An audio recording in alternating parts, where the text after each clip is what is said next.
Përshëndetje, sonte do të analizojmë rastet e gjirës të 24 të Albi Mall Superligën, të cilat janë zhvilluar në mesjavë, ditën e martë, mërkurë dhe të hete, ku janë zhvilluar 5 ndeshje, ku në 5 ndeshje i kemi shkëlqitur, prej 5 ndeshjeve i kemi shkëlqitur 5 raste. Shkojmë me rastet e para të ndeshjes Frejzaj me Llapin. Shkojmë me rastin e parë që si që thamë shiqo se si lojtari dëpërton, është një ndërhyrje, mirë por gjyqtari vepron shumë mirë, tregon dorën për përparësi dhe rezulton me gol. Pra kjo është si një formë se si lejohet përparësia ku lojtari,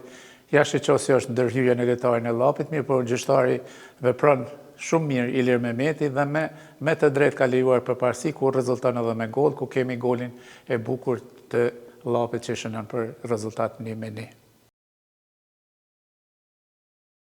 Kemi rastin edhe të pozitës jashtë loje, cila është një pozitë shumë ngushtë në këtë pozitë dhe asistenti ka marrë vendim në fushë, ka ngritur flamurin për pozitë jashtë loje. Mirë po kjo është kontrolluar edhe nga ana e varit, ka qenë një situatë mjaft e ngushtë, shiqo vetëm një pjesë e këmbës e lojtarit të Frejzajit me të bardha që shënon gol, dhe më thonë Abdulli e man, është më avancuar këmba dhe do t'i kemi edhe pamjet, jashtë shiqo do t'i kemi edhe pamjet e varit me vi, ku është me avancuar, është situatë shumë ngushtë për të vendosur, mirë po me teknologjinë e varit që kemi vrejtë se Abdulli është me avancuar dhe me të drejtë jashtë që ja këmbë, dhe me të drejtë gjyqtari me anë të varit, dhe më thonë që ka vërtetuar që është pozitë jashtë loje, sepse edhe asistenti ka ngritë flamurin, ka qenë pozitë jashtë loje. Në këtë ndeshje Malisheva Gjelani kemi shkoqitur një rast ku pretendoi për penalti, mirë por këto nuk kemi të bëjmë fare me penalti, ja shiqo lojtari Malishevës me të kaltët ka arritur i pari të topi, kurse ky duhet diku të vendoset lojtari Malishevës dhe është një kontakt me lojtarin numër 7 të Gjelanit, në të cilën është një kontakt që ja shiqo si kërcen lojtari numër 28, dhe më thonë lufton për topin, ja kontakti, do më thonë lojtari me numër 28 i Malishevës duhet të vendoset, kërkon hapësirën e vetë, nuk e ka qëllimin që të bën ndonjëhyrje në lojtarin e numër 7, dhe me të drejtë gjyqtari në fushë mentarjeti ka liruar që ndeshja të zhvillohet. Do t'i kemi pra pame si që shihni në monitor.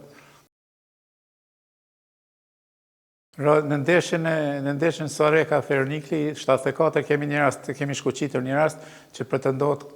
për penalti nga ana Sorakasve, mirë për këtu shtihet në kohë reale një farë shtyre, mirë po shtyre është krah mbi krah, është topi në kujt përket kërkuj, është luftë për top, ja shiqo se është krah me krah, domethënë të gjithë dëshiron të pozicionohen për të arritur të topi, shiqo lojtari numër 3 dhe 22 si luftojnë e pret topin, kurse ky lojtari 22 ndalet e lyp kontaktin dhe është rrëzohet, po është kontakt shumë i lehtë, është lufta për top krah në krah dhe me të drejtë gjyqtari Daka ka lejuar që loja të vazhdon. Kemi edhe rastin tjetër, në të cilin ja shiqo si shihet një tërheqje nga lojtari i Feroniklit në zonën e rrezikimit. Ndoshta gjyqtari ka qenë i mbuluar dhe ka lejuar që loja të zhvillohet, mirë por në bazë të këtyre pamjeve që kemi, shihet që është një tërheqje nga lojtari i Feroniklit, nuk e ka qëllim që të lufton për top, ja shiqo si i vjen lojtari topi tek lojtari, që i cili dëshon ta pranon dhe e prek lojtari i Suarekës, mirë por lojtari i Feroniklit e bën një tërheqje e cila kjo duhet të sanksionohet me penalti dhe vari e kontrollon këtë situatë dhe e fton në rishiqim gjyqtarin kryesor Dakaj,